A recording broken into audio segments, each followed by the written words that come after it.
এই যে এখন চলে এসেছি রাতের জন্য রান্না করতে। এখানে তেল গরম করে কালো জিরে ফোড়ন দিয়ে আর একটু পেঁয়াজ কুচি করে দিয়েছি। এটা ভাজা ভাজা হলে এখানে একটু আলু কুমড়ো তরকারি করবো আর 4টে কাঁচা লঙ্কা চিড়ে দিয়েছি।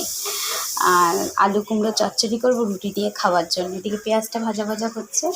আর এই যে এখানে হচ্ছে আটা মেখে রেখেছি, রুটি করবো।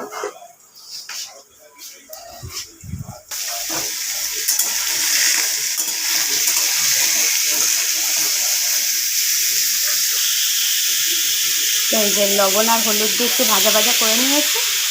এবারে এর মধ্যে জল দিয়ে দেবো। একদম কোনো মশলা দেবো না, নামানোর আগে সামান্য চিনি দেবো। এটা এবার একটু ঢেকে দেবো। এবার এটাকে ঢেকে রেখে দেবো, ব্যাস। তরকারিটা করতেও বেশি সময় লাগে না, রুটির সঙ্গে এরকম তরকারি খেতে কিন্তু বেশ ভালো লাগে। তো চলুন এবার রুটিটা করে নিই।